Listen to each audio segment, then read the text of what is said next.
কেন তাকওয়াওয়ালা বান্দাদেরকে আল্লাহর বন্ধু বানায় নেয়?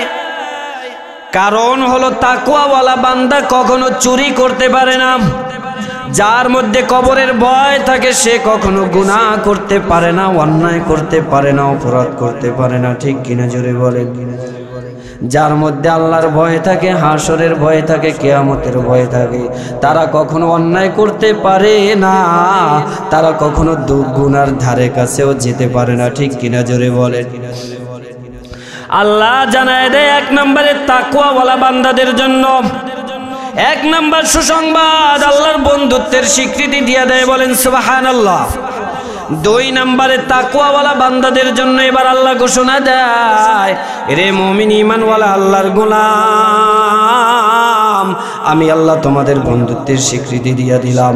আমি বন্ধুত্বের স্বীকৃতি দিয়া এবার আমি আল্লাহ শেষ করব না।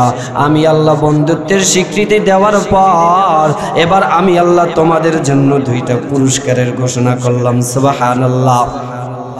1 নম্বর পুরস্কার লাহুমুল বুশরা ফিল হায়াতিদ দুনিয়া। আল্লাহ তাআলা জানায় দেয়, গোলাম, হে গোলাম, দুনিয়ার জমিনে তুমি যতদিন থাকবে আমি আল্লাহ দুনিয়ায় তোমার সব জিম্মাদারি আমি আল্লাহ নিয়ে নেব। সুবহানাল্লাহ। লাহুমুল বুশরা ফিল হায়াতিদ দুনিয়া ওয়া ফিল আখিরাহ। আল্লাহ তাআলা 1 নম্বরে বলেন, বান্দা দুনিয়ায় তুমি যতদিন থাকবে আমি আল্লাহ তোমার জিম্মাদারি নিয়ে নেব। তুমি মুসিবতে পড়বে আমি আল্লাহ উদ্ধার করে দেব, তুমি বিপদে পড়বে আমি আল্লাহ উদ্ধার করে দেব, তোমার রিজিকের অভাব পড়বে আমি আল্লাহ রিজিকের ব্যবস্থা করে দেব। বলেন না আল্লাহু আকবার। আল্লাহ তাআলা অন্য আয়াতে কারিমার মধ্যে জানায় দেয়, ওয়ালাউ আন্না আহলাল কুরা আমানু ওয়াত্তাকাউ লাফাতাহনা আলাইহিম বারাকাত। হে গোলাম, তাকওয়াওয়ালা বান্দাদের জন্য আমার আল্লাহ দুনিয়ায় রহমত এবং বরকতের দরওয়াজাগুলো উন্মুক্ত করে দেন। বলেন সুবহানাল্লাহ। এরে মুমিন ঈমানওয়ালা আল্লাহর গোলাম, তাকওয়াওয়ালা বান্দাদেরকে আল্লাহ তাআলা মুশকিল থেকে কেমন আসান করে দেয় শোনো। পয়গম্বর মুসা আলাইহিস সালাতু ওয়াস সালামের জামানায় দুনিয়ার মধ্যে দুর্ভিক্ষ শুরু হয়ে গেছে, পানি নাই, শুধু রৌদ্র আর রৌদ্র চলতেছে। এই জমিনটা ফেটে চৌচির হয়ে গেছে, গাছের মাঝে কোনো ফল নাই, সমুদ্রের মাঝে কোনো পানি নাই, মানুষগুলো ক্ষুধার্ত, পশু পাখিগুলো ক্ষুধার্ত, সব চলে আসছে আমার আল্লাহ পাক রব্বুল আলামিনের প্রিয় পয়গম্বর মুসা আলাইহিস সালাতু ওয়াস সালামের দরবারে। ও পয়গম্বর মুসা, আমরা বড় কষ্টে আছি গো পয়গম্বর, আল্লাহর কাছে একটু দোয়া করে দেন, আল্লাহ তাআলা যেন বৃষ্টির ব্যবস্থা করে দেন। পয়গম্বর মুসা আলাইহিস সালাতু ওয়াস সালাম ঘোষণা দিয়েছে, হে লোক সকল, অমুক দিন তোমরা খোলা ময়দানে আসবা, আল্লাহর কাছে কাঁদবো। অমুক দিন সবাই চলে আসছে, আসার পরে এবার পয়গম্বর মুসা আলাইহিস সালাতু ওয়াস সালাম আল্লাহর কাছে ডাক দিয়ে বলে, দয়ার মালিক, তাকায় দেখো তোমার গোলামের দল একমাত্র তোমার কাছে হাত জোর করেছে গো মালিক।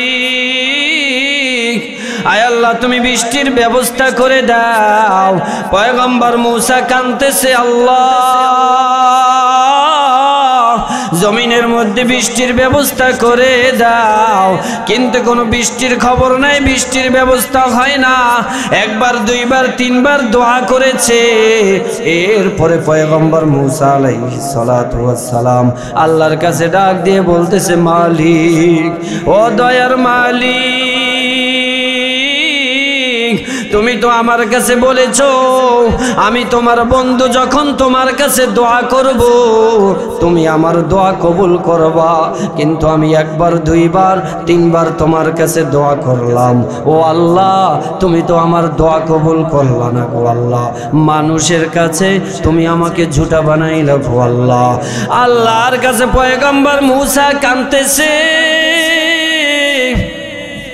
এবার আল্লাহ পাক রব্বুল আলামিন ডাক দিয়ে বলে, পয়গম্বর মূসা, তোমার এই মজমার মধ্যে এমন একজন নাফরমান, এমন একজন গোলাম আছে রে পয়গম্বর মূসা, যেই গোলাম 40 বছর পর্যন্ত আমি আল্লাহর কুদরতি কদমে একটা সিজদা দেই নাই। আমি আল্লাহর আলো ভোগ করেছে, আমি আল্লাহর বাতাস ভোগ করেছে, আমি আল্লাহর হাওয়া গ্রহণ করেছে, আমি আল্লাহর দেওয়া জমিনের থেকে হাজারো নিয়ামত ভোগ করেছে, আমি আল্লাহর দেওয়া সমুদ্র থেকে মাছ দরিয়া দরিয়া খাইছে, আমি আল্লাহর দেওয়া গাছের থেকে ফল সিরিয়া সিরিয়া খাইছে, কিন্তু 40 বছর পর্যন্ত আমি আল্লাহর কুদরতি কদমে সিজদা দেই নাই।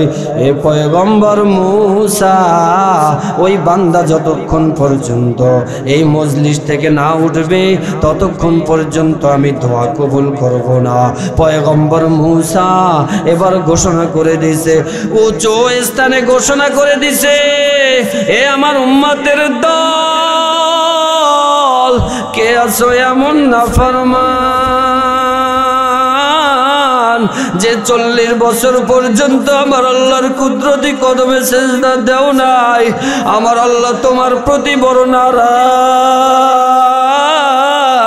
আমার আল্লাহ বড় রাগ করেছে। নাফরমান, জলদি করে উঠিয়া যাও। তুমি যদি উঠিয়া না যাও আমি কিন্তু তোমার নাম ঘোষণা করে দেব। এরে নাফরমান, জলদি করে মজলিস থেকে উঠিয়া যাও।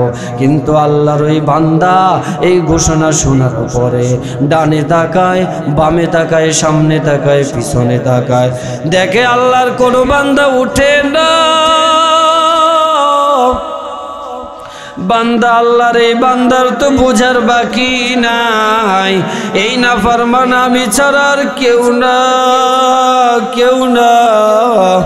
এবার ওই গোলাম আল্লাহর দরবারে মনে মনে কাঁদতেছে রে গোলাম। মাথার উপরে একটা রুমাল ছিল, রুমালটাকে টানিয়া এবার আল্লাহর দরবারে কান্দে, আর মনে মনে গুনগুন করে কান্দে, আর দুইটা চোখের পানি ঝরায়, আর ডাক দিয়ে বলে, দয়ার মালিক, 40 বছর পর্যন্ত তোমার নাফরমানি করলাম, 40 বছর পর্যন্ত যে আল্লাহ আমাকে খাওয়াইতে পারছো, 40 বছর পর্যন্ত যে আল্লাহ আমাকে এত নাফরমানি করার পরেও লালন পালন করতে পারছো, 40 বছর পর্যন্ত যে আল্লাহ আমার মতো একটা নাফরমানের দোষ গোপন রাখতে পারছো, 40 বছর পরে যে আল্লাহর হাজারো নিয়ামত ভোগ করার পরেও আমি গোলামকে লাথি মেরে দুনিয়া থেকে তাড়াইয়া দেও নাই। ও দয়ার মালিক, আজকে অল্প সময়ের জন্য তুমি কি আমাকে বাঁচাইতে পারবা না? আল্লাহর কাছে কান্দে আর ডাক দিয়ে বলে, মালিক, আমি তোমার কাছে তওবা করতেছি গো আল্লাহ, আমি তওবা করতেছি, দয়া করে তুমি আমাকে মাফ করিয়া দাও। আমাকে যদি মাফ করিয়া দাও গো দয়ার মালিক, আমি ওয়াদা করলাম আর জীবনে কোনোদিন তোমার ইবাদত ছাড়ব না, আমি তোমার ইবাদত করব, তোমার কুদরতি কদমে সিজদা দেব গো আল্লাহ। আল্লাহর কাছে গোলাম কান্দে কান্দে কান্দে, হঠাৎ আল্লাহ পাক রব্বুল আলামিন বৃষ্টি বর্ষণ করা শুরু করলেন। পয়গম্বর মূসা তাকায় দেখে, ডানে তাকায়, বামে তাকায়, মজলিস থেকে তো কেউ উঠে নাই। আল্লাহর কাছে ডাক দিয়ে বলে, দয়ার মালিক, তুমি তো বললা এমন একজন নাফরমান, যেই নাফরমান না উঠলে তুমি বৃষ্টি দিবা না গো আল্লাহ। আমি তো তাকাইলাম কোন নাফরমান তো মজলিস থেকে উঠে নাই, আল্লাহ বৃষ্টি দিলা কেন? আল্লাহ তাআলা ডাক দিয়ে বলে, পয়গম্বর মূসা, এ পয়গম্বর মূসা, মুসা, আমার যেই নাফরমানের কারণে আমি আল্লাহ বৃষ্টি বন্ধ করে রেখেছিলাম, আমার ওই নাফরমান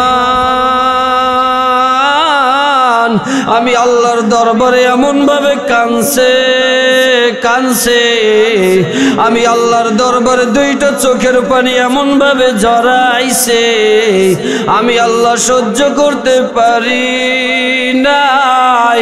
হে পয়গম্বর মুসা, শুনিয়া লাও, আমার যেই বান্দার কারণে আমি আল্লাহ বৃষ্টি বন্ধ করে রেখেছিলাম, আমার ওই বান্দার কারণেই আমি আল্লাহ বড় বৃষ্টি দিয়ে দিলাম। বলেন না সুবহানাল্লাহ। এরে মুমিন ঈমানওয়ালা আল্লাহর গোলাম, আমার আল্লাহর ভয় যদি তোমার অন্তরে ঢুকাও, ওই হাসরের ভয় যদি তোমার অন্তরে ঢুকাও, ওই কিয়ামতের ভয় যদি তোমার অন্তরে ঢুকাও, আল্লাহ তাআলা জানায় দেয় রে গোলাম, ওমান ইয়াত্তাকিল্লাহা ইউকাফির আনহু সাইয়্যাতি, হে গোলাম আমি আল্লাহ তোর জীবনের সব গুনাহগুলি মাফ করে দেব। সুবহানাল্লাহ। বুখারী শরীফের হাদিসের মধ্যে এসেছে, বুখারী শরীফের 3481 নম্বর হাদিস, আবু হুরায়রা রাদিয়াল্লাহু তাআলা আনহু থেকে বর্ণিত, কানা রাজুলুন ইউসরিফু আলা নাফসিহি ফালাম্মা হাদারাহুল মাউতু ক্বালা লিবানি ইদা আনা মুতু ফাআহরিকুনি সুম্মা তাহানুনি সুম্মা যারুনি ফির রিহ। মায়ার নবী হাদিসের মধ্যে জানায় দেয়, বনি ইসরাইলের এক আল্লাহর গোলাম, বুখারীর হাদিস বলছি রে গোলাম, একটু দিলের কানটা লাগায়া শোনো, একটু দিলটাকে নরম করিয়া দাও।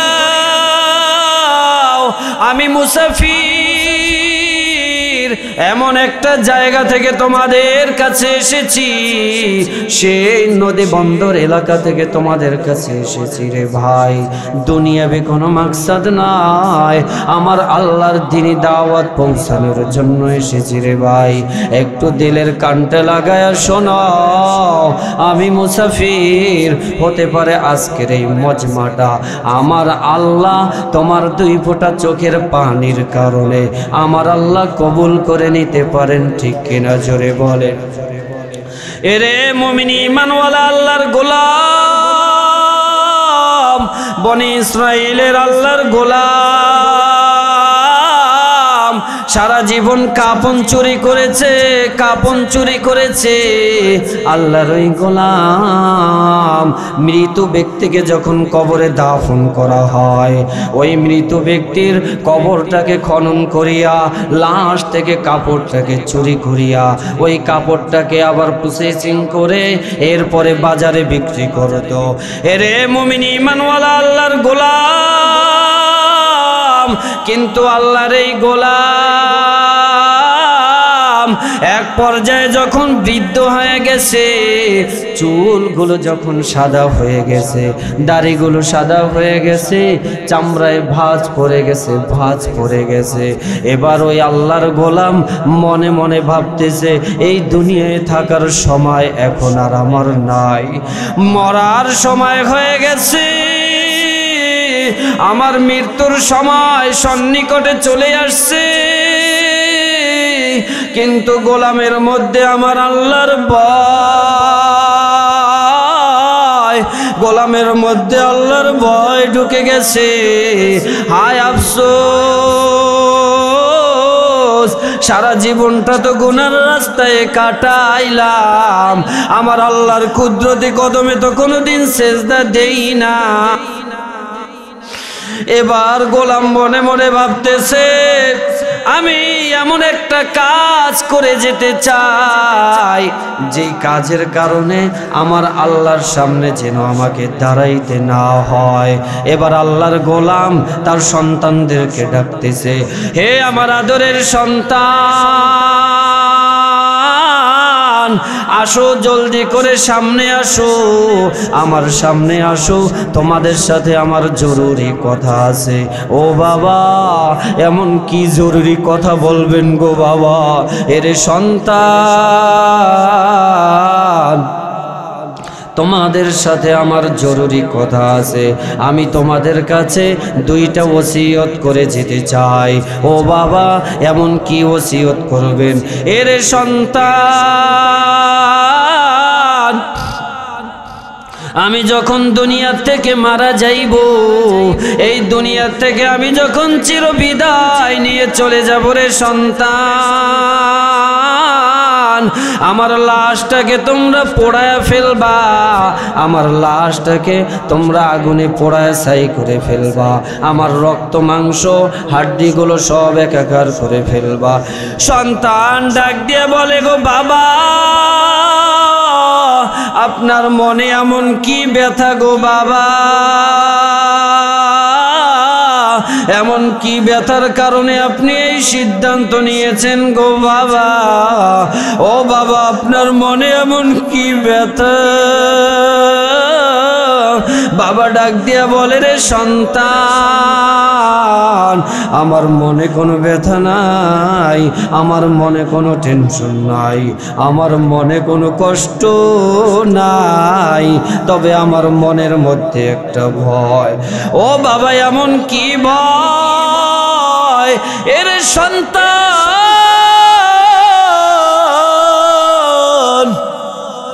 আমি তো দুনিয়ায় থাকা অবস্থায় আমার আল্লাহর জন্য কোনো ইবাদত করতে পারি নাই। আমি আমার আল্লাহর সামনে কি নিয়ে দাঁড়াবো? কাল কিয়ামতের ময়দানে যখন আমার আল্লাহ ওই বিচারের কাঠগড়ায় দাঁড় করাইয়া আমাকে ডাক দিয়া বলবে, রে গোলাম, আমি তোকে দুনিয়ায় বার্ধক্য পর্যন্ত হায়াত দিয়েছি, তুই এই হায়াতের মধ্যে আমি আল্লাহর জন্য কি আমল নিয়ে আসছো? এর সন্তান, আমার আল্লাহর সামনে আমার জবাব দেওয়ার কোনো ভাষা নাই। এর সন্তান, এই কারণে আমি এই সিদ্ধান্ত নিয়েছি, আমি মারা যাওয়ার পর আমার লাশটাকে তোমরা পোড়ায় ছাই করে ফেলবা। এবার যখন বৃদ্ধ মারা গেল,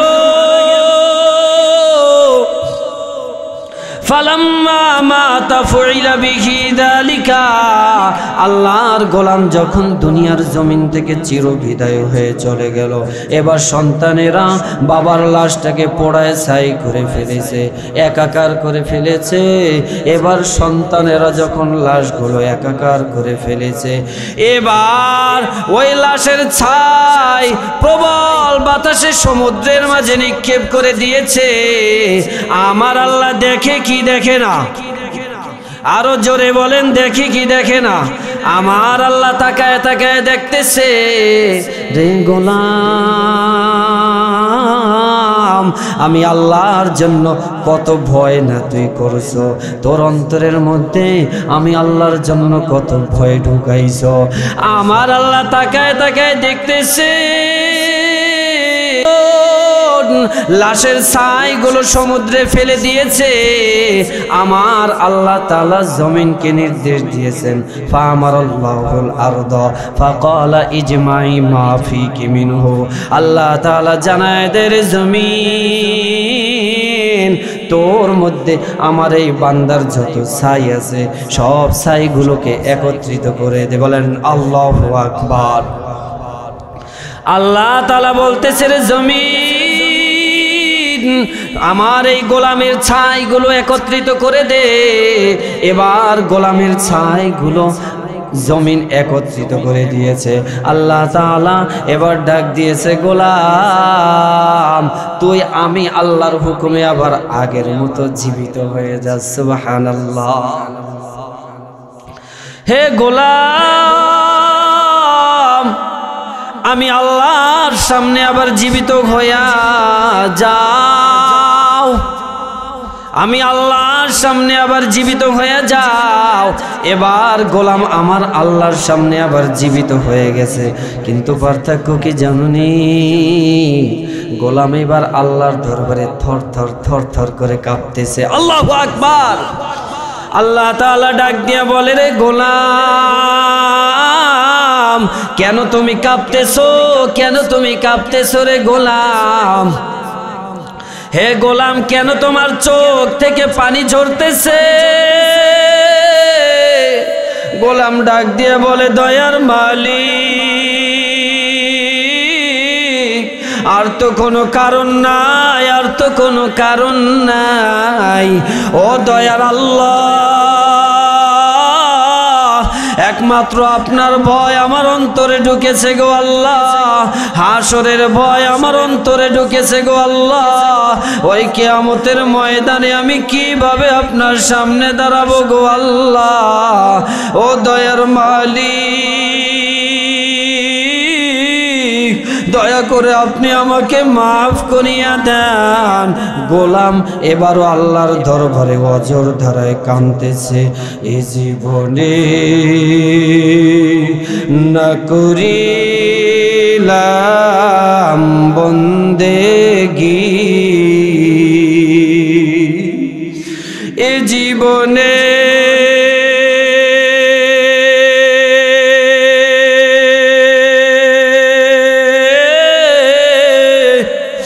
না করিলাম বন্দেগী, গুনাহ করে কাটাইলাম জিন্দেগি, গুনাহ করে কাটাইলাম জিন্দেগি। তওবা করে আবার তওবা ভাঙ্গিলাম, অবশেষে খাঁটি তওবা করিলাম, অবশেষে খাঁটি তওবা করিলাম। এরে মুমিন ঈমানওয়ালা আল্লাহর গোলাম, এবার আল্লাহর বান্দা আল্লাহর দরবারে কাঁপতেছে আর কাঁদতেছে। আল্লাহ তাআলা জানায় দেয়, রে গোলাম, কেন তুমি কাঁপতেছো? কেন তুমি কাঁদতেছো রে গোলাম? গোলাম জানায় দেয়, দয়ার মালিক, একমাত্র আমার আপনার ভয় আমার অন্তরে ঢুকেছে গো আল্লাহ। আল্লাহ তাআলা জানায় দেয়, রে গোলাম, আমি বড় আদর করে তোরে বানাইছি, আমি বড় আদর করে তোরে বানাইছি। তুই যখন আমি আল্লাহর দরবারে কাঁদছ, তুই যখন আমি আল্লাহর দরবারে চোখের পানি ঝরাইছো, এরে মুমিন ঈমানওয়ালা আল্লাহর গোলাম, দুইটা চোখের পানি ছেড়ে দাও, আমার আল্লাহর দরবারে কান্দো কান্দো। এরে মুমিন ঈমানওয়ালা আল্লাহর গোলাম, এই চোখের পানি কেমন দামি জানো? কাল কিয়ামতের ময়দানে যখন আমার আল্লাহ সিংহাসনে বসে যাবেন বিচার কার্যের জন্য, আল্লাহ পাক রব্বুল আলামিন ওই জাহান্নামকে এনে আমাদের বাম পাশে রাখবে। এরপরে আল্লাহ জাহান্নামকে ঘোষণা দিবে, রে জাহান্নাম, সাবধান সাবধান, আমার কোনো বান্দার উপরে তুই আক্রমণ করবি না। এ জাহান্নাম, তুই চুপ করে বসে থাক। কিন্তু জাহান্নাম বসে থাকবে না, জাহান্নাম আওয়াজ দিয়ে বলবে, হাল মিম মাজিদ। ও আল্লাহ, নাফরমানগুলিকে আমি জাহান্নামের পেটের ভিতরে দাও। আল্লাহ তাআলা বলবে জাহান্নাম থাম থাম থাম, কিন্তু জাহান্নাম থামে না, দৌড়ায় দৌড়ায়। আল্লাহ তাআলা জাহান্নামের গলার মধ্যে 70,000 শিকল লাগাই দিবে। এরপরে আল্লাহ তাআলা ওই প্রত্যেকটা শিকলের সাথে 70,000 করে ফেরেশতা নিয়োগ করে দিবে। এরপরে আল্লাহ বলবে ও আমার ফেরেশতারা রে, জাহান্নামটাকে ধরে রাখ। এবার ফেরেশতারা জাহান্নামকে ধরে রাখবে, কিন্তু জাহান্নামকে ধরে রাখতে পারে না। জাহান্নাম শুধু সামনের দিকে দৌড়ায়। এ লক্ষ লক্ষ ফেরেশতা জাহান্নামকে ধরে রাখতে পারে না, দৌড়ায়। আল্লাহ তাআলা ডাক দিয়ে বলবে ও আমার ফেরেশতাদের দল, ওই যে তাকায় দেখো আসমানের মধ্যে কুদরতি পেয়ালা একটু পানি দেখা যায়, ওই পানিটুকু নিয়ে জাহান্নামের গায়ে ছিটিয়ে দাও। এবার ফেরেশতারা পানিটুকু জাহান্নামের গায়ে ছিটিয়ে দিবে। এবার জাহান্নাম পিছনের দিকে দৌড়ায় দৌড়ায় আমার আল্লাহ পাক রব্বুল আলামিনের কাছে। ফেরেশতারা ডাক দিয়ে বলবে দয়ার মালিক, এতগুলো ফেরেশতা জাহান্নামকে ধরে রাখতে পারি না, এমন কি পানি দিলা গো আল্লাহ?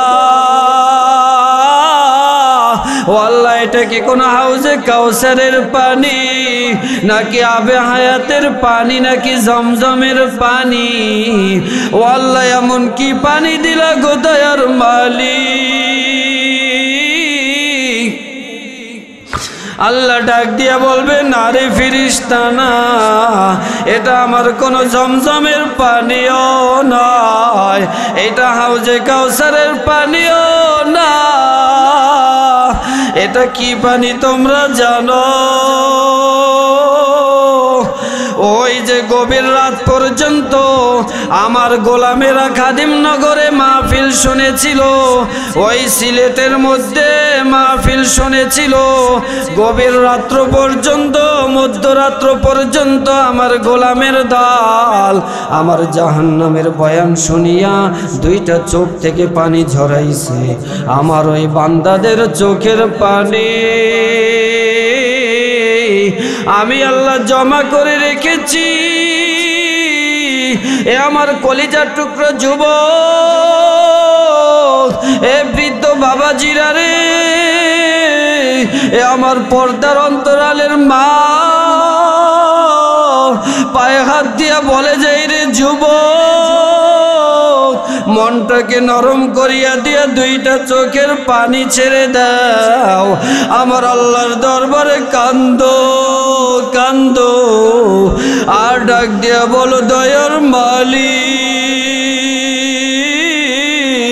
তুমি ছাড়া আমার কেউ নাই, কেউ নাই, কেউ নাই। ওই অন্ধকার কবরে তুমি ছাড়া আমার কেউ নাই। ও দয়ার মালিক, জীবনটা তো গুনার মধ্যে কাটাইলাম, আর গুনাহ করব না গো আল্লাহ, দয়া করে আমাদেরকে মাফ করিয়া দাও। এখনো যদি মাফ চাইতে পারো, আমার আল্লাহ মাফ করার জন্য প্রস্তুত। বনি ইসরাইলের আল্লাহর গোলাম আল্লাহর দরবারে দুইটা চোখের পানি ঝরায় আর কান্দে। আল্লাহ তাআলা ডাক দিয়া বলে রে গোলাম, আমি বড় আদর করে তোরে বানাইছি। এ গোলাম, আমি যত আদর করে তোকে বানাইছি,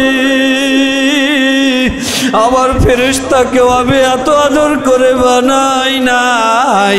আমি আমার কোনো মাখলুককে এত আদর করে বানাই নাই। আমি ফেরেশতাকেও এত আদর করে বানাই নাই। আমি জিন জাতিকেও এত আদর করে বানাই নাই। আমি কোনো মাখলুককে এত আদর করে বানাই নাই। হে গোলাম, তুই যখন আমি আল্লাহর দরবারে কাঁদছ, তুই যখন যখন আমি আল্লাহর দরবারে তোর চোখের পানি ঝরাইছো, হে গোলাম, ওই আখিরাতের ভয় যখন তোর অন্তরে ঢুকাইছো, হে গোলাম, আমি আল্লাহ ঘোষণা দিয়ে দিলাম তোর জীবনের গুনাহগুলি মাফ করে দিলাম। সুবহানাল্লাহ। এ বৃদ্ধ বাবাজিরা রে, এ আমার কলিজার টুকরা যুবক, তোদের পায়ে হাত দিয়ে বলে যায়, এখনো যার চোখে পানি নাই, দুইটা চোখের পানি ছেড়ে দিয়ে আল্লাহর দরবারে কান্দো আর মাপ চাওয়ার ডাক দিয়ে বলো, মালিক, আজকে থেকে ওয়াদা করলাম গো আল্লাহ, যাদের দাড়ি নেই ওয়াদা করো দয়ার মালিক,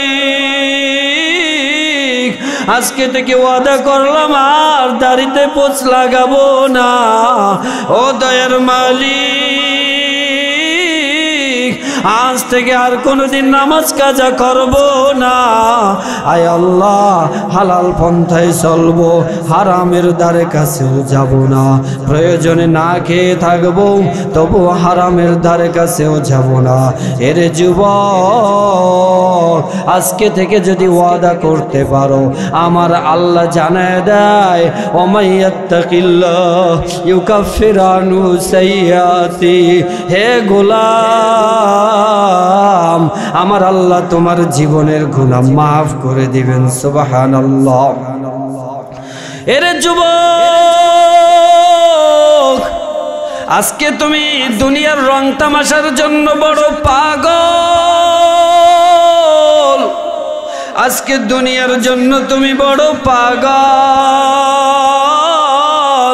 আজকে তুমি অর্থের জন্য পাগল, সম্পদের জন্য পাগল, নারীর জন্য পাগল, গাড়ির জন্য পাগল, বন্ধু বান্ধবের জন্য পাগল, আজকে তুমি ব্যবসা বাণিজ্যের জন্য পাগল।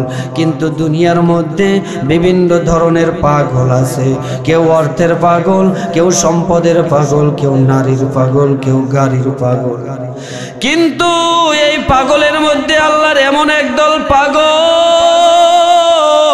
যারা দুনিয়ার পাগল নয়, অর্থের পাগল নয়, সম্পদের পাগল নয়, যারা টাকা পয়সার পাগল নয়, নারীর পাগল নয়, গাড়ির পাগল নয়, এই পাগলগুলি শুধু আমার মাওলার পাগল।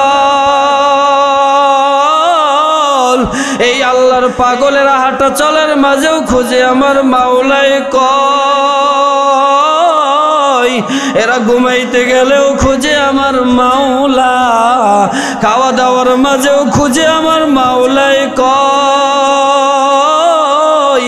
ওই ভ্যান চালায়, ভ্যানের ড্রাইভার, সেও যদি আল্লাহওয়ালা হয়, ভ্যান চালায় খুঁজে আর আমার মাওলা। ওই রাজমিস্ত্রি রাজের কাজ করলেও সে খুঁজে আমার মাওলা। আল্লাহর বান্দারা, যাদের মধ্যে আল্লাহর ভয় আছে, যারা আল্লাহর পাগল, তারা সকল কাজের মধ্যে খুঁজে আমার মাওলায় কয়। আমার আল্লাহ ডাক দিয়া বলে, রে গোলাম, যেই সমস্ত বান্দারা আমি মাওলার বড় পাগল, আমি আল্লাহ ঘোষণা দিয়ে দিলাম, ঘোষণা দিয়ে দিলাম, ওয়াসিকাল্লাযীনা তাকাউ রাব্বাহুম ইলাল জান্নাতি যুমারা।